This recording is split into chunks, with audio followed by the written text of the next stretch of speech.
things that I had a real good friend that played Canadian football, and he had a couple successful seasons. A guy named Wayne Walker. I don't know if you know Wayne, but Wayne played for Texas Tech and then played. Oh, yeah, I know Wayne. Yeah. Oh, I can tell you about Wayne. He came to. I know about Champagne Wayne too, so please. Wayne was fast, man. Oh my goodness. We were playing the same position. And and I was like, man, this dude here. But I run a 4.65 40. He run like a 4.3. But in camp, all I'm telling myself is that he gonna pull his hamstring. He gonna pull it. And next thing you know, he pulled it. And I was like, oh, he can't, because I was able to, me personally, I'm gonna practice. I'm not gonna miss no practice. I'm not gonna get hurt. I'm not gonna pull a muscle because I'm not that fast. So when he pulled that, next thing you know, they flew him up out of there, man. Wayne told me that Canadian football was much harder than any other football because he had played in the league, and he played in college. He said Canadian football was so much more difficult mentally than any other type of football. And he said mainly because toward the end of the season, it would get so cold and you would have to catch that ball in that cold. And when you were talking about you called a pass in every game that you played, he says the ball would sometimes feel like an ice globe. How were you able to catch the ball in those conditions? In college, my coach, Coach Taylor, he made sure that I didn't wear any gloves, because gloves is where you don't feel the ball and stuff like that. So I was doing it with my hands for like maybe 2 years or 3 years out in the Canadian Football League. But then I had put I had some glass catching gloves, and what you do when it's real cold, you put Vaseline all over your body. Vaseline closes the pores where the wind can't blow in. So I just knew how to, be ready for the cold weather, because sometimes. Hey, can I put Coach Taylor? Can we put Coach Taylor on the three-way? Yeah. Okay.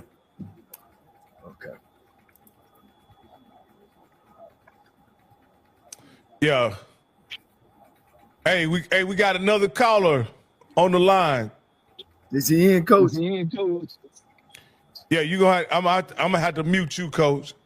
Okay, yeah.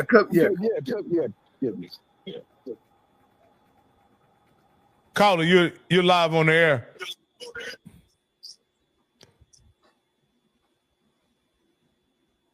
Go ahead, Coach.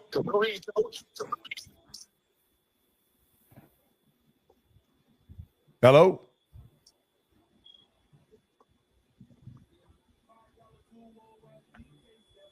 Don't look like you can hear me, Coach. Yeah, I can hear you, though. Yeah. Hear you. It's echoing. So I'm going to do a three-way.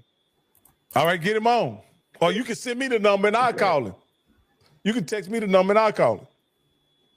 Here we go. We got a caller now. Here we go. This may be him right here. Caller with the last 4125. You're live on HBCU Coaches Corner. Hello? You're live.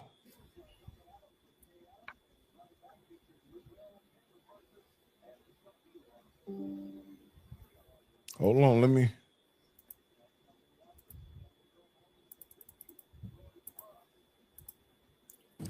Can you guys hear me? Yes. Yep. Yeah, I'm not. I see the number, but for some reason I'm not getting any.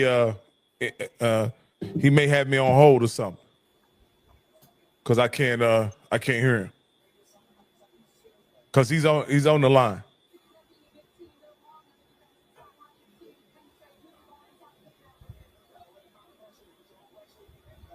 But yeah, man, and let me ask you this here. I have a lot of family that lives in Port Arthur and have lived in Port Arthur for probably 70, 80 years. My last name is Miller, Mr. Narcisse. Do you know any Millers in Port Arthur? Miller. What high school did they go to? Did they go I to think they Lincoln? went to all of them, but Bruce Miller, Mike Oh. Miller. Yeah. Bruce Miller. Yeah. That's my cousin right there. It's my first cousin. Write that down. Man. Well, Mr. Narcisse, I tell you what. While we got this, Paul, let me ask you a question. During your time, what other HBCU players were playing in the Canadian League that you could kind of talk about, that were kind of, doing some of the things that you were doing, kind of showing out and representing up there during your time?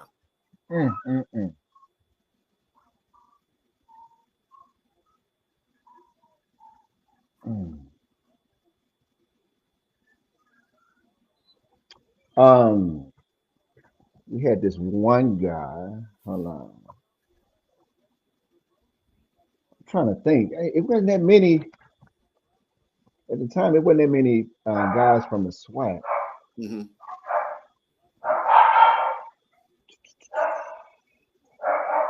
I can't. The only guys I would think of is somebody like James West. Seeing James West, man, that was unbelievable, man. What position did he play? He was a linebacker. Okay. He was a linebacker. But he was the real deal. Yeah, but he was something else. But yeah, James West was something else, man. He came from CSU. Okay. Yeah. So were you up there with guys like Doug Flutie and Damon Allen and those guys? Yeah. Doug Flutie. Oh man, that dude was unbelievable. Yeah. Yeah, but Damon Allen was real good, man. Yeah. Damon Allen was something. And for those of you all who don't know, Damon Allen is Marcus Allen's brother. Yeah. And let me ask you this, Mr. Narcisse, because this is very interesting. When you look up the history of the black quarterback, how big a role did the CFL play in legitimizing the black quarterback's ability to play the position, in your opinion? Well, it wasn't really, it wasn't hard. It's not like they didn't want to have a black quarterback. It's like, man, they had so many black quarterbacks coming there. It's like, everybody was almost black for his quarterback. But if you was a quarterback coming from the SWAC, coming to the CFL was one of the best thing to go to do. So, because I got a chance to meet Warren Moon. Yeah, and he's a real nice guy, man. Yeah, he came down for a function because he's in the CFL Hall of Fame too. But he came down for a function, but he was like on point, man. Just a real nice guy. Hey, we got a caller on. Caller, you're live on the air. Hello. Oh man. Who am I speaking with, sir? You're on HBCU Coaches Corner, hosted by Johnnie Cole. Lionel Taylor. Johnnie Cole. What? No, I'm saying Johnnie Cole's legendary coach that he always speaks very highly of. Well, he should, because he gave me a hard way to go. Yeah.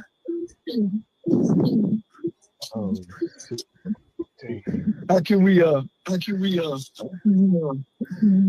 you wanna talk right back? I can't. Hello? Are we going in and out? Goodbye.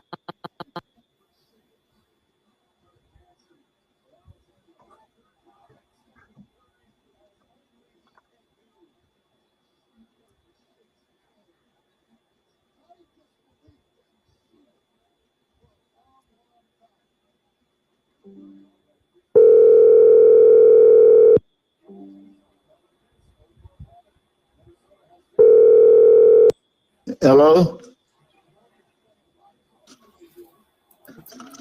Hello? You in now, Coach? Can you hear me? Yeah, I hear you, Johnny. Good. Okay, Rocky. Yeah, I hear you just fine, Coach. I hear Okay, you. go ahead, Coach. You in now? Yeah, not coach. Okay. Okay. You got me and of course Donald and Rudy Johnson on the phone, and Leonard Moon and Harold and the two hosts. Lionel Taylor Man, I can't handle. is a Hall of I Fame. can't handle all that information. I can't handle once with all those guys. I just be on the program. Go ahead, Mr. Hey, Don.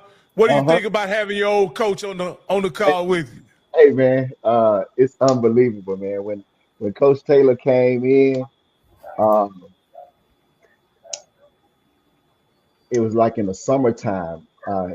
He was working out with Daryl Colbert and stuff like that, and I just happened to show up to one of the workouts, and I'm working out, and he had some nice drills, man, and we had to run over the dummies and catch the ball. So I'm running. It was like 3 dummies, so I had to run over, boom, boom, boom, boom, and I caught the ball, and I caught it with one hand, right? And then he pulled me to the side. He was like, "Hey, what is your name?" I'm like, "I'm Donald Narcisse." He said, "You know what? They never said nothing about you." He said, "What side do you play on?" I said, "Well, I play behind Daryl." He said, "No, no, no, no, no. You're not gonna play behind Daryl no more. You're gonna go on the other side." And that's how I got my start. And that's why I try to tell these kids, you never know, just doing the smallest thing. I did that little small thing with him, and next thing you know, I'm starting just because I did that one drill. Just that one drill. And man, it's unbelievable, man. The things that coach is something else, man. If it wasn't for him, I wouldn't be where I'm at today, man. He didn't let me catch with no gloves. I had to catch with my hands. And that was the best part of it, because with those gloves, you always want to just try to look all pretty and stuff like that. He didn't want none of that. Now catch the ball, catch it with your hands so you can feel it.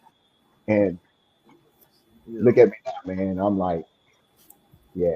But if I wouldn't have went to that little one workout, I would have never been where I'm at today. Coach, That's you why- still there? I hear him. Oh, okay. Yeah. Well, Coach, give me an opportunity too. Let me tell my story. I remember you had gave me the keys to open the gate,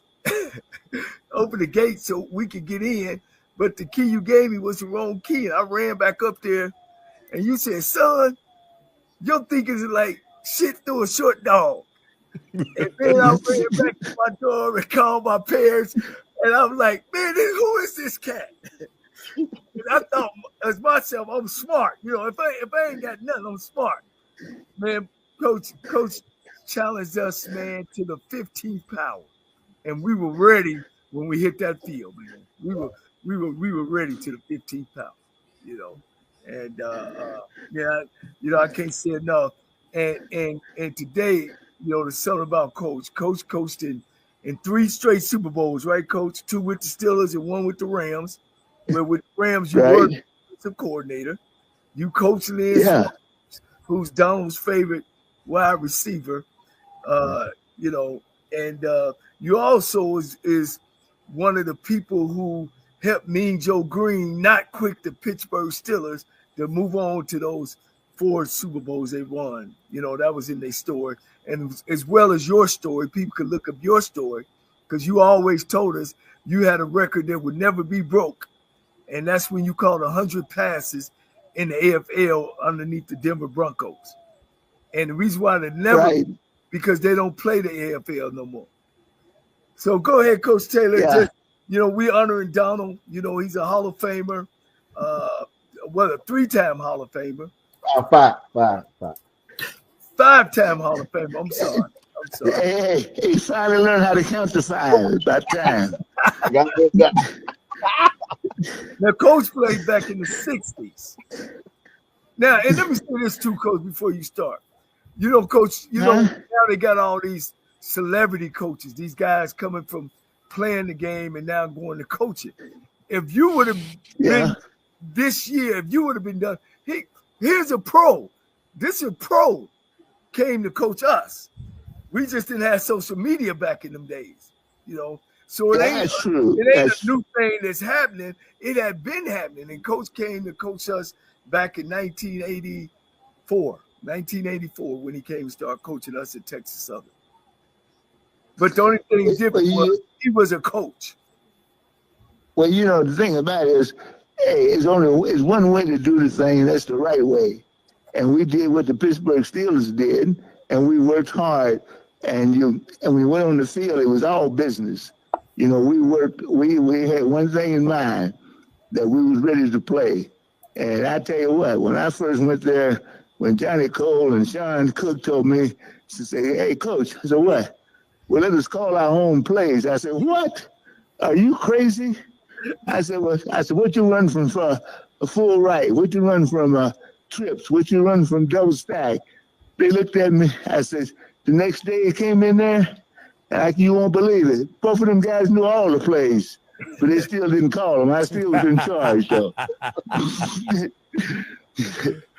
Hey, I'll tell you what. I had the smartest group of ball players I've ever been around in my life, considering the pros, too. We had a little old fullback, big-time fullback there, weighed 155 pounds, Rudy Johnson. When every time we run a formation, I said, now, look, when I send the play in, if I send it in the wrong way, you guys better build that damn formation, because that's all you're going to get from me. And I said, and I got news for you. Man, Rudy was one time 150 pounds playing fullback, trying to block them 260 pounds coming in there.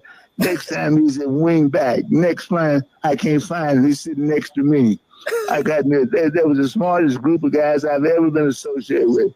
Donald, everybody, our deal was you had to know every play, every position when a play was called. You had to know what every player ran. So that way we knew what we were doing. And I would tell you something. I'd go to hell and back with that group again.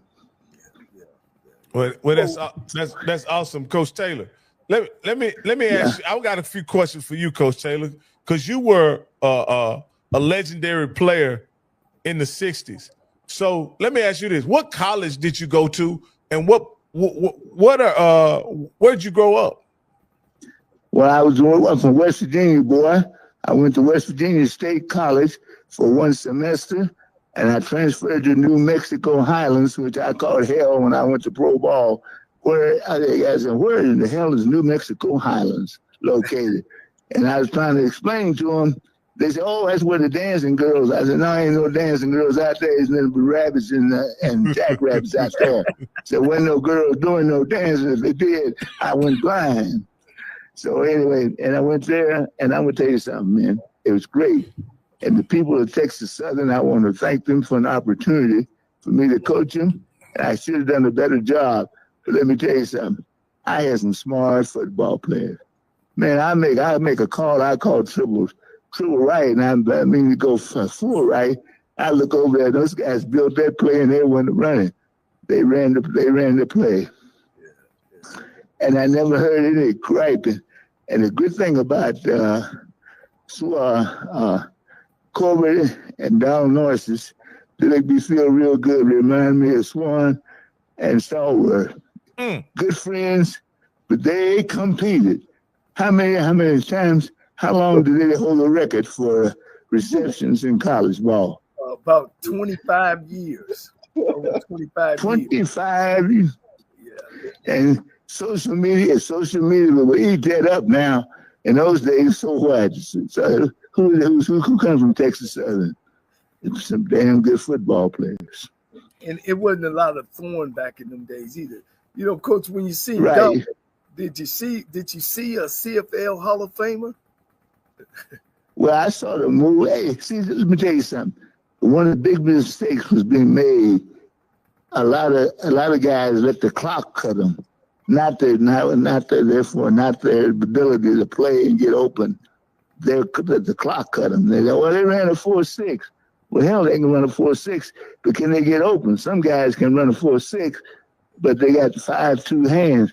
Don Narcisse and Corbett, they can run a 5'1", and they had a 5-4 hands. And let me tell you something, when you threw the ball, I didn't worry about them dropping the ball and nothing like that. And hey, let me tell you something. Men, they were two good football players. And Donald Narcisse, I kid him, he never bought me a hamburger in his whole life. So the NCAA can't get down on him. Yeah. Hey, one other guy in pro football is cheap as Donald Narcisse, Frank Lewis.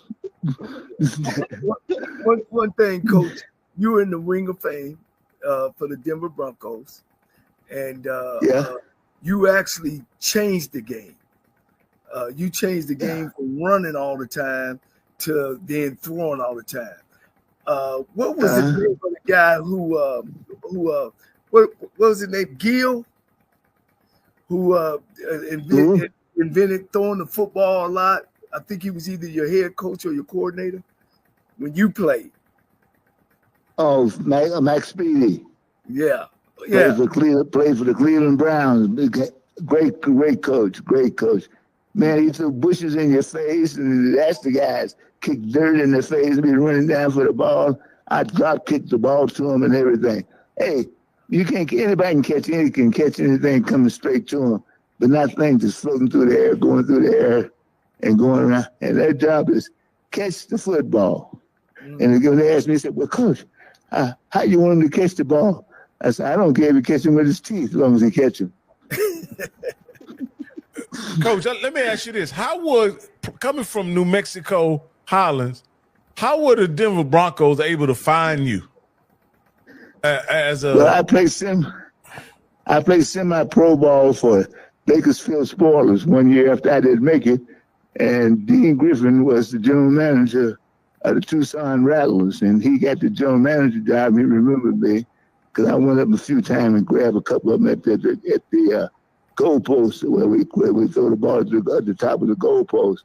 And that's the drill we ran. Lynn Swan and all the guys I had there, Frank Lewis and all those guys, they go up and catch the ball at the top of the goalpost. They go up there and get it. That's the drill we ran. And look here, you don't do nothing on a football field in practice that you don't do in the games. You go out there doing stuff that you do in practice and don't do in the game, man, you're wasting time. So you were actually scouted out of semi-pro football into the AFL. Yeah. Oh man. Hey man, I made some big money when I went in. See, I tell you, I stopped I got my first paycheck. Man, I stopped at the 7-Eleven, got 2 bags of groceries. The man said, hey, that's $10 more, boy. What? That's my whole paycheck, man, for a whole 2 weeks.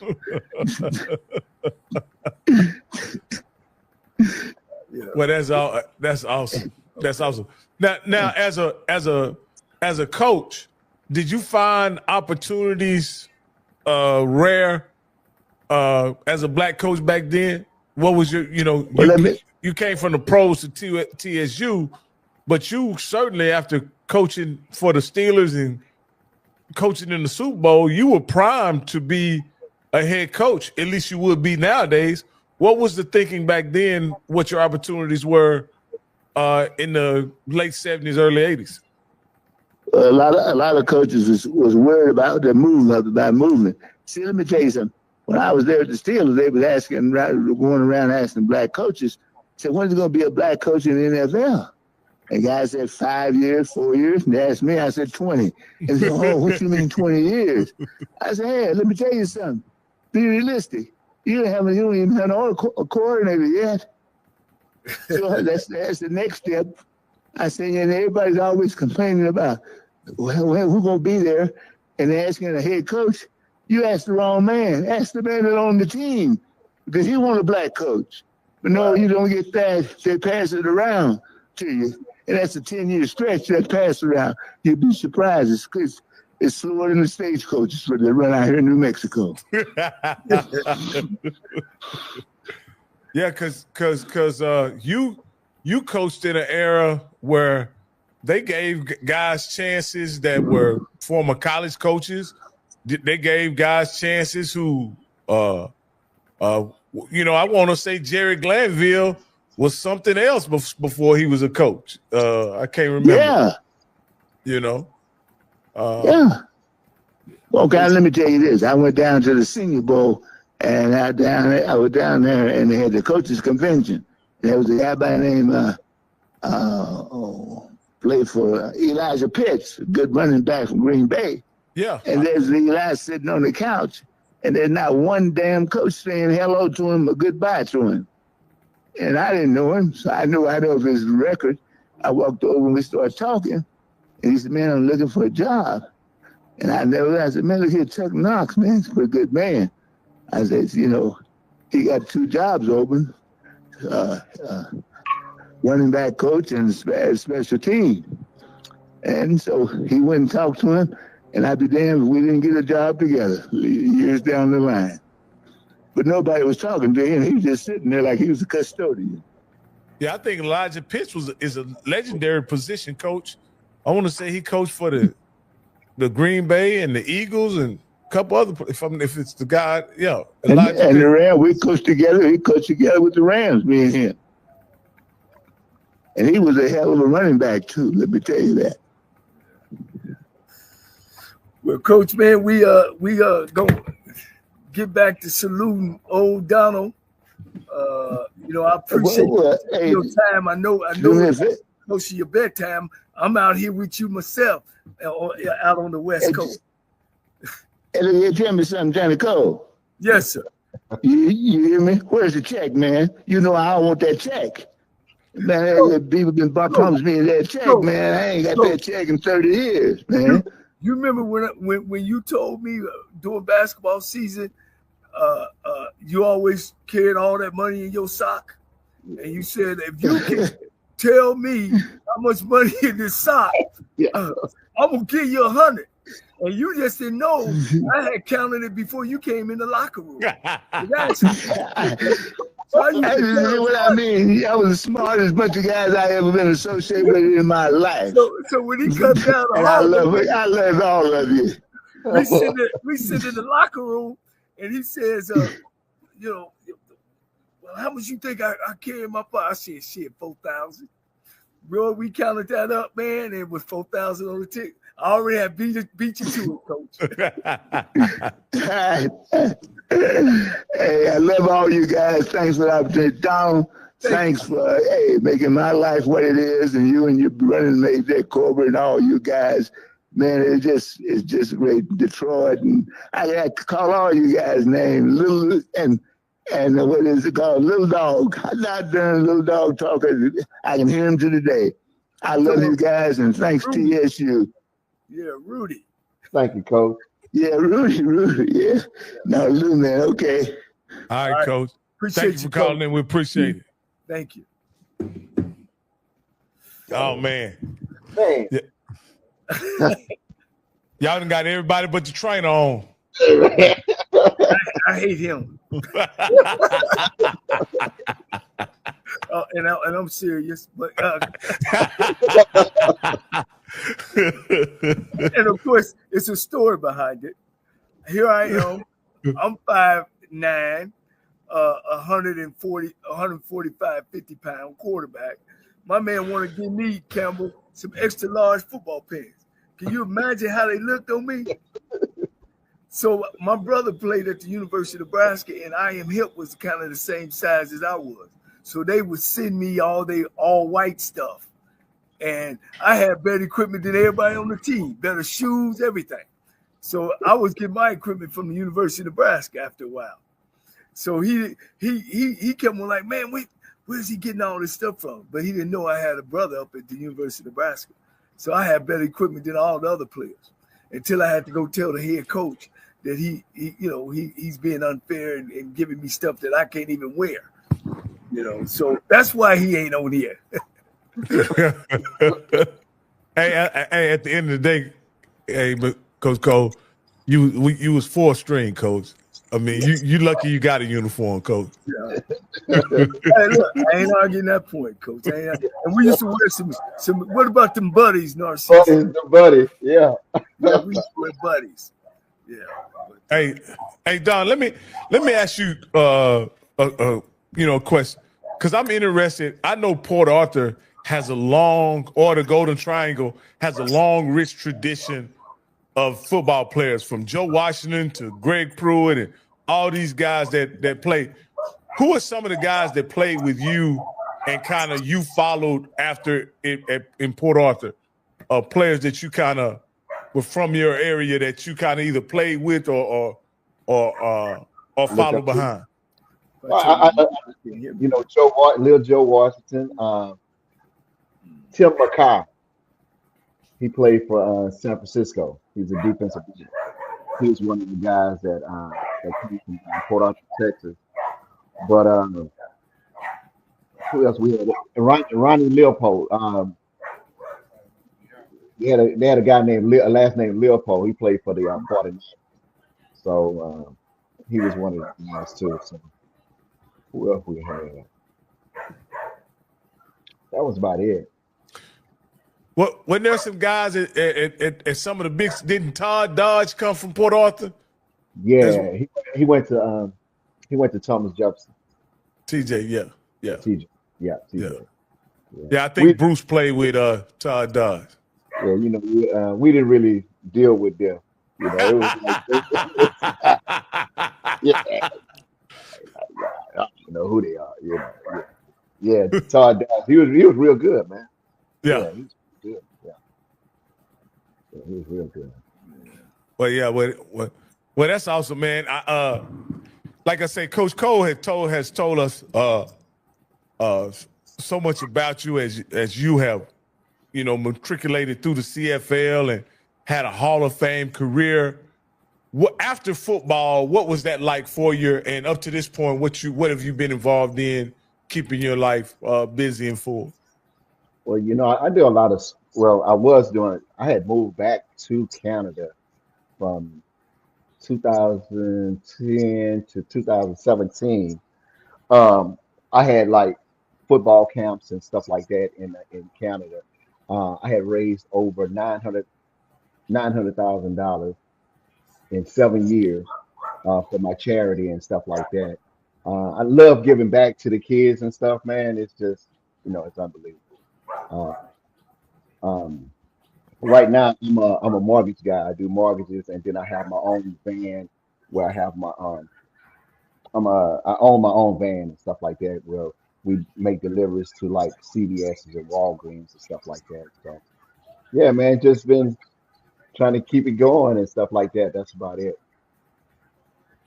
Are you back in the Houston area? What part of the? I'm in this place called Manville. I'm in Manville, Texas. It's right outside. Oh, okay.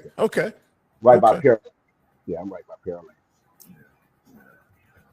Don also, he don't want to say it sometimes, but he does go back to Texas Southern and help out when he get time to get back. What I do, you know, now that Harold is there, man, Harold blessed me.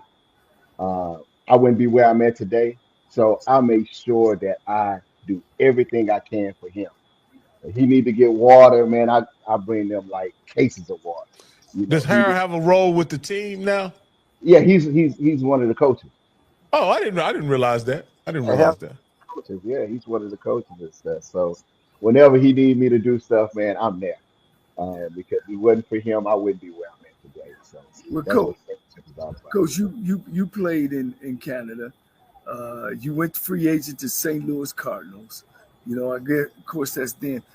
What you think about the Shedeur Sanders draft? No first round, 5th round, Cleveland Browns. What is your take on that? I mean, you've played on that level, and you are an example of it. Don't matter what round you in. Right. You know what I'm saying? It's that always when I tell people about playing NFL, man, if you can just get a helmet. I never got a helmet to put on. Right. You know what I mean? What's your that? It's so many things that's going on. You know, you got that social media. Everybody got their own opinion and stuff like that. But at the end of the day, the kid got drafted. Now it's time for him to put that work in and we're gonna see what he do. That's basically it. Um, yeah, and he's a good kid too. So that's the good part about it. He's a real good kid, but he's gonna do well and stuff like that. So I don't see Did nothing. did you think he kind of somewhere down the line got caught up in more of his father's style than his own style that turned some people off, or and it also patted people on the back as well. And I've met him before, and he was a yes sir, no sir guy to me as well. Did you feel that kind of played a role, maybe? I don't see it. I look at, when they talking about football, what did he do on the football field? Not all this other little stuff. What did he do on the football field? And I think he should have been the number 1 or number 2 pick. Mm-hmm. No doubt. Yeah. No doubt. He has those skills. Yes. Now one thing I'll say, and then I'll turn it over to Campbell. One thing I'll say about this. The most refreshing part of this story, in my opinion, is what Mr. Narcisse just said. He's been drafted now. He's on a team. He's on a roster. He gets a chance now to put in the work and earn his stripes. But I think the coolest thing about this story is that he doesn't come from a family that needs the money. So it's not like he lost money or lost wealth. I'm sure if Sanders' fortune could have used the extra $40 million over the next 4 years. But at the end of the day, he's been part of a wealthy family his entire life. His drive and determination is not about money and becoming wealthy. It's about making a name for himself. So everything that he has in front of him, everything that he can achieve is still in front of him, even though he was drafted in the 5th round. And so I don't think he didn't lose anything, in my opinion, but money in this whole fiasco. He didn't get denied an opportunity. He wasn't rejected by the NFL. He's going to get a chance, in my opinion, to show his talent and ability, and hopefully he at some point becomes the Cleveland Browns starting quarterback. And I'll let Mr. Campbell respond, give his opinion on it. Well, I'm going to do something that's more important to me. Mr. Narcisse, we have a lot of players now, as you know, that are transferring, moving around. But one of the things that we have a lot of players that stick with our schools, now they're becoming undrafted free agents. What would you tell those players, based off of what you did, how they can get to the NFL or to the pro? Tell us something, because what we've heard here now is, now you can't get to the NFL now because you're playing at HBCU, because you're not getting drafted. You need to go to a Power 5. But I think your story is a SWAC HBCU story. It's not about how you start, it's how you finish. And I think what we have is a lot of kids, I'll just be honest, I talk to a lot of kids. A lot of kids are getting bad advice as far as transferring, what they need to do. And like I say, again, on the Shadur thing, there were some things that even about the interview and things like that was brought up. Now, I don't know if it's true or not. I've heard a lot of things, but I want to talk specifically about what you did about, like you said, you talked to I'm assuming the general manager or the coach of the Canadian team, and what you wanted to let them know that you wanted to play for them. Same thing when you were with, what thing did you portray to these coaches to let them know that you wanted to be a player? Well, the one thing is this is what I do for the kids that's in college. Like at TSU, the first thing I do, I send them the drills that Canada is having a football camp. You need to make sure that you go to it, because you might have 5 teams that's coming down, but your dream is the NFL. But you need to have some options, because when one goes, you got the next one. When that one don't go, you got the next one. But if you just have one option, if you're looking for the NFL is not drafting SWAC players at all.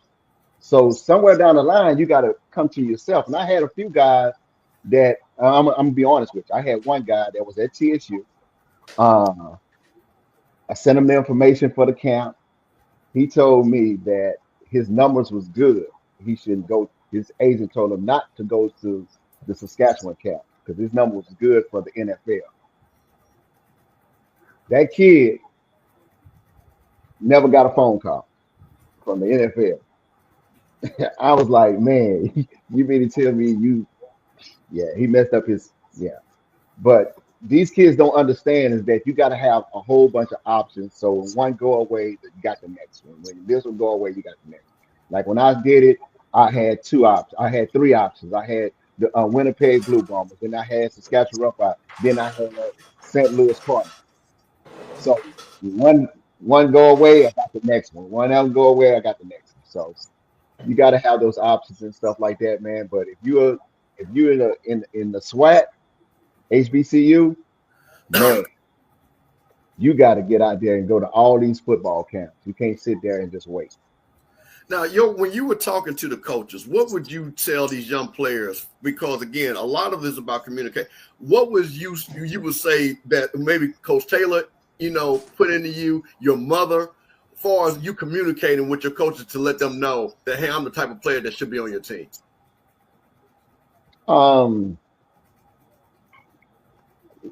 Man, these days it's really kind of hard to talk to these kids, man.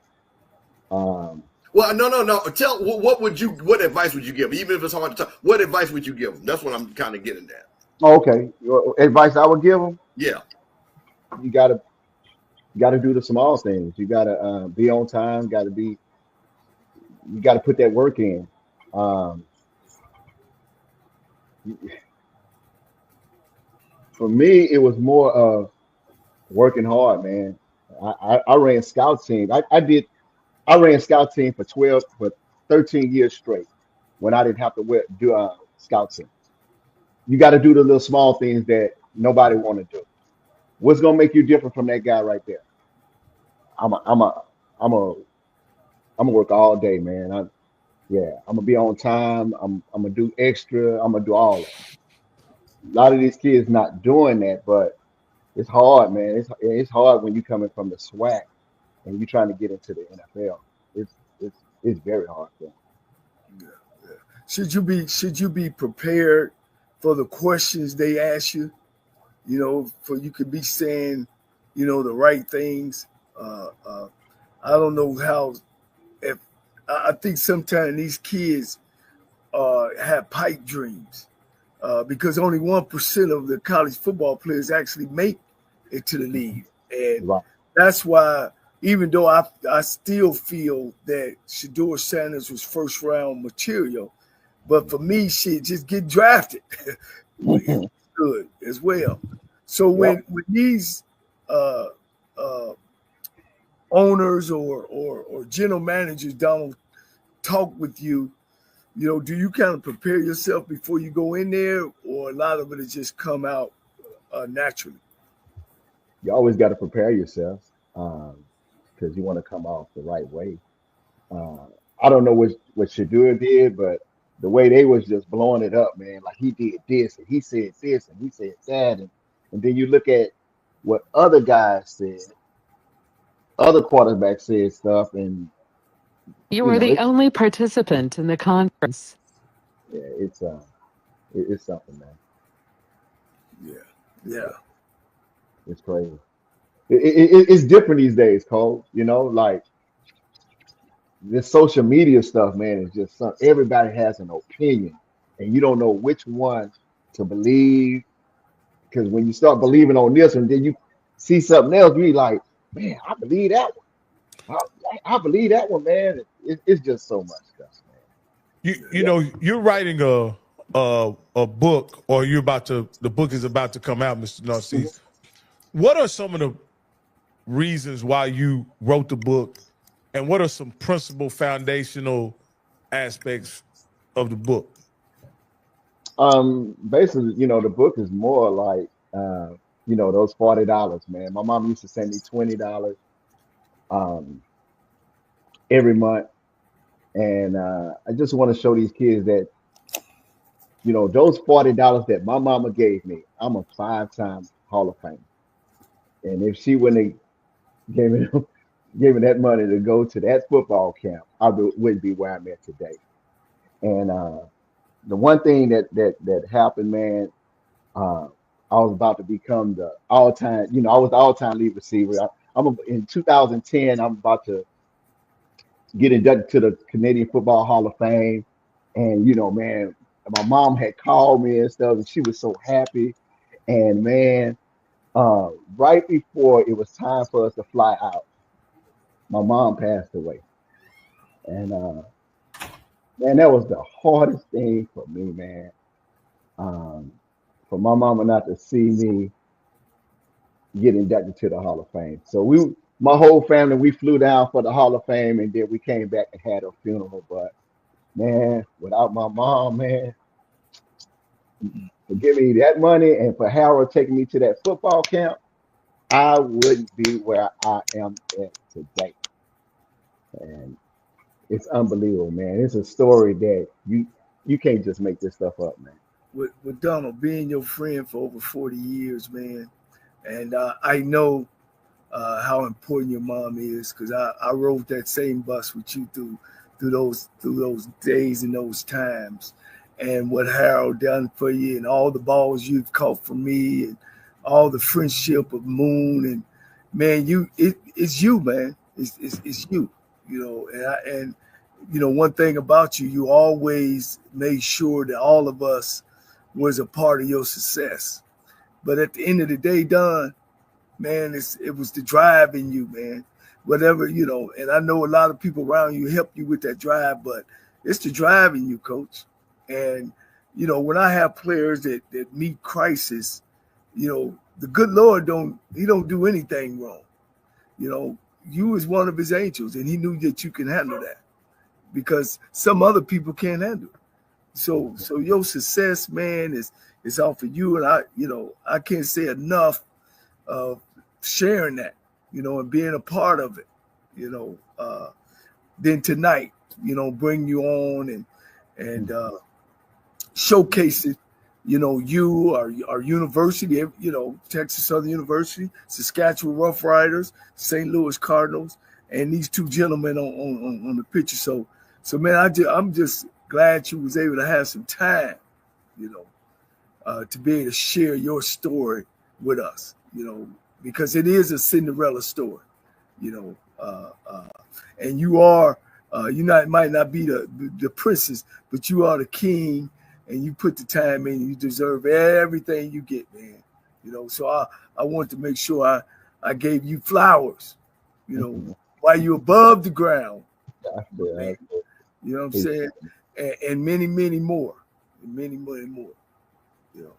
Y'all got anything else, guys? No, I want to know what he thinks about how many wins TSU's going to have this year.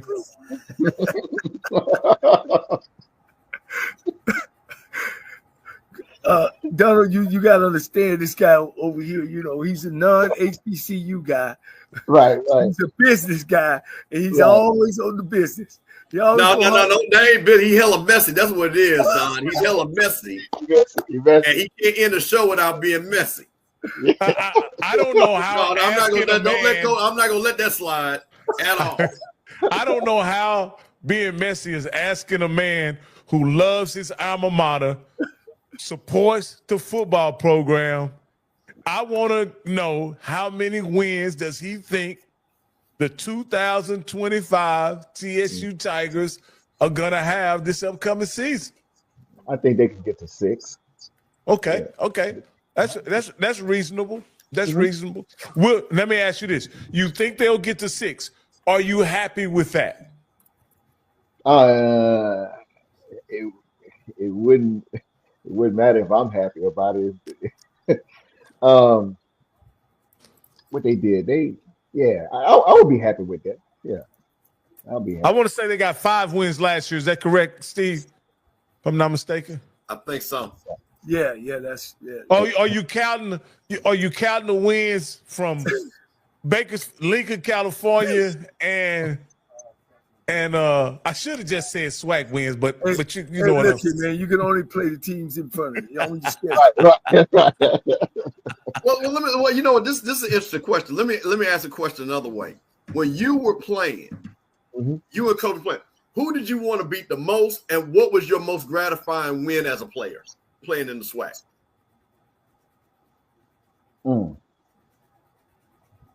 It was almost just playing well, and putting up the numbers we put up. We didn't beat Grambling.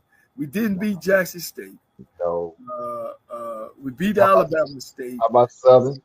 Well, and Valley and Southern. I mean, Leonard Moon. He was on earlier. Shit. He got so many penalties that game. You called a touchdown and he had covered you up. Right. He called one across the middle, man, and he had jumped offside. Then he missed one like on the 3. Yeah. I think we lost to them, what, 14, 13, something like that?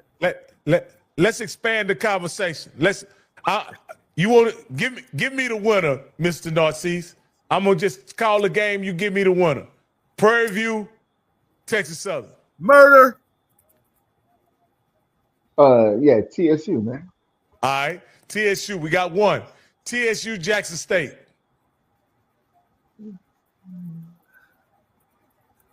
TSU. Yeah. TSU Southern. Southern. TSU Mississippi Valley. Mississippi Valley pretty good. That's what. They don't have Fred McNair no more. They never did. Come on, Mississippi Valley. They ain't beat nobody since Moby Dick was a tadpole. Yeah. Let me get you, Coach Terrell. Yeah, we should. All right. So we got TSU UAPB. TSU, man. Do you know Jackson State won the SWAC last year, Narcisse? Oh, they did? Title. Oh, wow. Hey, the good thing is, the good thing they don't play them this year no way. So you good. You good on that one. So I'm looking and Virginia Lynchburg, TSU. Who you got on that one? TSU, man. That's a high school. Here's a good one. Coach Cole's good friend, Mickey Joseph, Grambling, TSU. Oh, you know what? They played pretty good against Grambling. I went to that game. Yeah. I would say TSU, man. And this is becoming a rivalry. TSU and Southern. Yeah. That's a good game, man. Yeah. Southern pretty good too. TSU almost beat them at the end. Yeah. Southern came back. That's a toss-up. All right. What about TSU and Alcorn?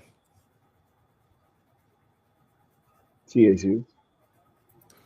TSU, Bama State. Bama State. Is Bama State good? They don't have the second and third best team in the last 4 or 5 years behind Florida A&M and Jackson State. Right. Then it's Alabama State. They actually do, if you really want to say it, they're due. Yeah. And then they got the quarterback, Narcisse. They used to be at TSU. Buddy! Oh, they do?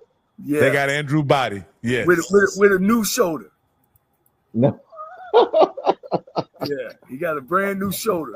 He'll be ready to play. Yeah. Do they play each other, Coach? Yeah. Woo! Where at?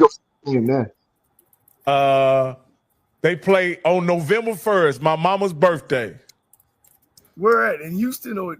No, they in Bama State. Oh, no, November 8th. November 8th. I'm sorry. We may be able to make that one, Coach. And they in Montgomery. They in the Gump. Oh man, that's gonna be nice. That's gonna be nice. And then to close the season out, they got Alabama A&M and TSU. Alabama A&M pretty good, man. Well, they're always solid. They are always a solid team. They've been a solid team. They're gonna go 500 or 750 every year. So So you got them winning 6 games, right? And I think you got them beating. You got them beating Grambling, Mississippi Valley, Arkansas Pine Bluff, Virginia Lynchburg. They either got to beat Alabama State or Alabama A&M to get to 6.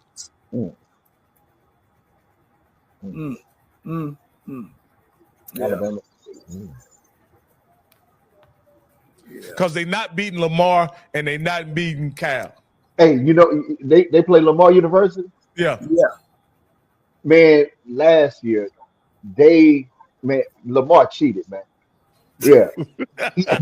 They cheated. I was at that game. They cheated at the last minute, man. They cheated. Well, y'all got them at home this time. Y'all can get them back. Do you think you'll get them back? Yeah, I think so. Lamar is not that good. So you got Lamar, UAPB, Mississippi Valley, Virginia Lynchburg, Alcorn, and y'all gonna beat Southern. Oh no, you said Southern was a toss-up. So you still got to pick Alabama State or Alabama A&M. You got to give me. One of them got to be a win, Coach. Alabama State. All right, you got Alabama State. They gonna go to Montgomery and upset Andrew Body. Yep. Now I'm looking at their schedule, Cameron. I don't know if you've looked at their schedule. Cameron, just like looking at this, Campbell, I only see about 2 wins for Texas Southern. Yeah. What do you see? Hold on, you see 2 wins. Oh yeah. Well, they get their quarterback back unless he get hurt again. Yeah. Well, they say they got another quarterback they bringing in. How many you see, Campbell? I mean, listen. I got to pull up and look at this again. Let me see. Because I know they play UAPB. That's 1 automatic. Okay. Yeah. So I know you're not gonna pick Buck over them. And they got Valley. No, but he's not gonna pick Buck over. No. Well, here's the thing. Listen. Hold on. Wait a minute now. Hey, let's same thing with Coach Discipline. He got to get his players in there. He's just building, and like I say, depending on what goes on, because the APR just came out, he's got to deal with that because they're getting reductions. So I mean, they play Valley, they're playing Pine Bluff. That's 2. Lynchburg is 3, at least right there. I'm surprised that you saying they gonna beat Valley, but okay. Well, no. Look, listen. I'm gonna answer that. Like, I think FAMU is gonna go undefeated, but I'm realistic. Like I told y'all, last year, I thought Jack State was gonna win the conference. I said that. Now, what my heart and my mind is 2 different things. So that's the thing about it. So no, do I want Valley to beat us? Absolutely. I want Valley to beat everybody but us. You know what I'm saying? My name is James Jr., and I won $500 on the lunch money for keeping up with the Jonas Bracket Challenge.